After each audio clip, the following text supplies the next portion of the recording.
Hey friends, you're tuned in to the Learn or Be Learned podcast, a show where wisdom meets curiosity in order to discover the human experience. I'm your host, Shiva D, and remember, you either learn from or you're learned from. Now, let's get back to the show. All right, welcome back everybody to another great episode here on Learn or Be Learned. This is an interesting episode because, as some of you may know, that of those of you that watch consistently, that I am currently pursuing my master's in Ayurveda and integrative medicine. And I love it. It's a slight left field from where I was in pursuing a medical degree to become a doctor. But long story short, that didn't really align with what I was looking for. And I was looking for a more holistic approach to a healthier lifestyle, which I think Eastern medical philosophy does very well, right? So for those of you that may or may not know, Ayurveda is an ancient system of natural health that originated from ancient Vedic Indian tradition. And basically it focuses on understanding the mind, body, and environment, and in my opinion, spirit, to promote overall well-being.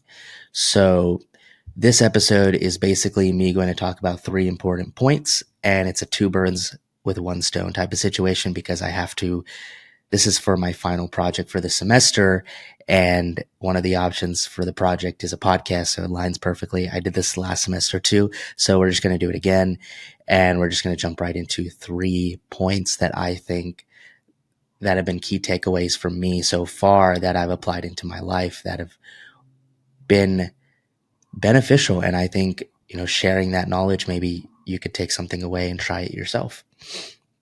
So, as we mentioned, Ayurveda looks at the whole person and aims to address the root cause of a health issue rather than applying a band-aid solution to a symptom, right? Not a pill, but more so, why is this happening? Why do you feel this way?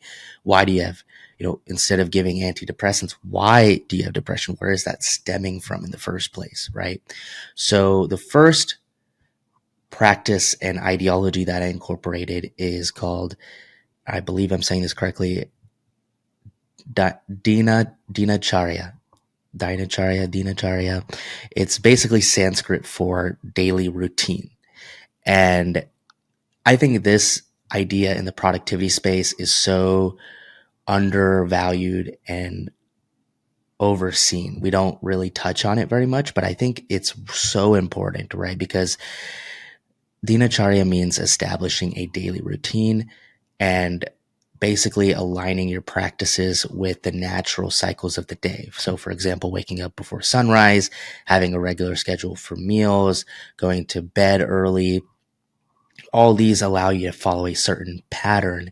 And I believe it improves productivity, your energy levels, your focus, and also less energy required to think about what you need to do because you just do it, right? You're so used to it, you just go. And I think that's where partially when you don't have a consistent schedule, you're spending so much time thinking, okay, well, it's already this hour. Yesterday I woke up earlier. Today I woke up later. What am I going to do right now? There's so much thought process into going, what do I need to do? Especially for those of you that are looking to do more beyond the day and want to be high achievers. It's sometimes difficult to create a schedule that's different every day, right? We're creatures of habit. I believe we operate on a subconscious level oftentimes. Sometimes we call it autopilot. And I think there's a good way to lean into that because it's natural human, it's human nature, and it occurs naturally within us. So we can't fight it altogether and never operate on a subconscious or autopilot level. We can always become more aware. We can always become more conscious, which I always stress about on the show. And you know what? I don't like that word. We're going to say promote. I don't want to say stressed on the show. I often promote that ideology on the show. And it's always about understanding consciousness and becoming more aware. But we could also lean into this idea of subconsciousness and autopilot behaviors. For example, waking up every day at 5 a.m.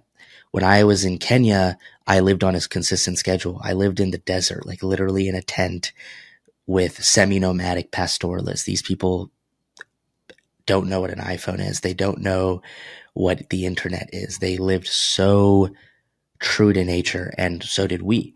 And I ate at the same time every day. I woke up at the same time every day. Even if I went to bed at 9, 9:30, or 10, I always woke up at 5 right before sunrise. I'd literally brush my teeth and then the sun would start rising. And it was awesome. This was every day. Within about a matter of 7 to 10 days, my body acclimated to that lifestyle.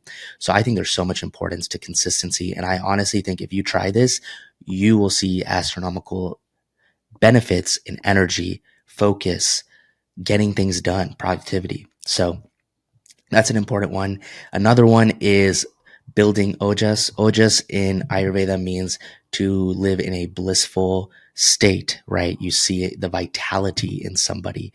And many things can affect ojas, diet, stress, all these things. But one thing I want to mention is building ojas through quitting certain behaviors, for example, alcohol. I was never much of a drinker, but I did drink socially time to time, and I drank with friends, even though it didn't align with who I was or what I really wanted. It felt like an escape to me. It honestly made me feel awful the next day, and I think everybody can relate to that. So, in 2023, I quit completely, and I think I drank maybe once for a friend's birthday. We went to Miami, so I celebrated drink once that whole year. And I'm kid you not, my vibrancy, my vitality was astronomically better. I looked youthful. I worked out. I ate clean. I just, you could see it in my face. You could see it in my eyes, this vibrancy that existed, to the point where I have one sibling. He's 7 years younger than me. And we were getting dinner or lunch somewhere once. And one of his friends came up and said, "Oh, are you his younger brother?" And that's never happened to me in my whole life. I mean, I've always been the older brother. I've always looked older. I mean, I'm 7 years older than him. And for the first time, I looked more vibrant. Not to say that he doesn't, but just to show as an example that it ages you mentally, physically. And I think I've talked to even estheticians before, and they've said they can notice the difference in their client's skin, which means, and they handle skin all day. So if they can tell just by looking at your skin, I think at a subconscious level, as humans can also determine a person's vitality and health just by looking at them, right? Because the skin is the first level of it's the first level of defense. It's the first level that people see when they look at you. And I think that's why marketing always markets toward this idea of, oh, look at this person with flawless glass skin. We always try to imitate that. So, I really do believe there's so many benefits to quitting alcohol in terms of energy levels, your vibrancy, and all that. And I think most importantly, you're stealing from tomorrow's productivity. So I guess if there's a central theme behind this episode already, it's productivity. And I think alcohol really does steal that productivity of tomorrow, because you're recovering, you don't feel as good, you feel sluggish, and then your body has to, re-up on that vitality. You're depleted in B vitamins and all sorts of things, right? So, and then for the third point, I wrote practicing meditation. Surprise, surprise. I've also mentioned this many times on this show. Transcendental meditation is important. I think meditation in general is important.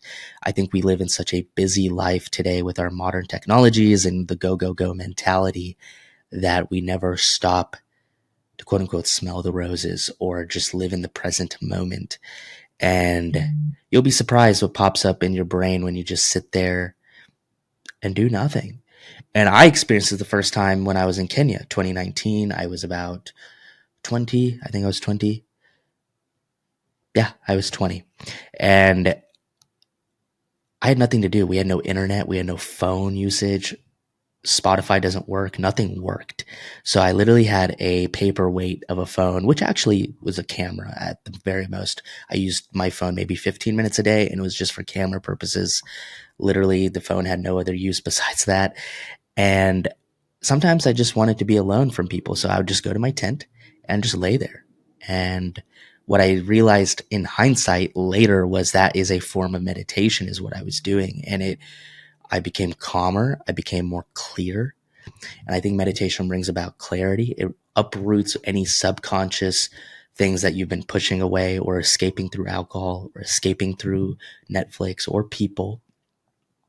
And it brings about this sense of calmness to you and purpose and focus. And if there's anything that boosts productivity, I think it's understanding yourself, because why work hard if you don't know what you're working for or working towards, right? You need a strong why to get through anything. There's always going to be ups and downs in life, but that helps you get through it. So, in conclusion, Ayurveda has brought me a sense of balance, and I can't wait to share more with you guys on this journey. I'm super excited. Thank you so much for listening, and I hope that you take away at least one or two of these points and try it yourself. I really do think these are really beneficial, and thank you so much for investing your time with me. I don't take that lightly. And remember, everybody, either learn from or you're learned from. Thanks. Bye.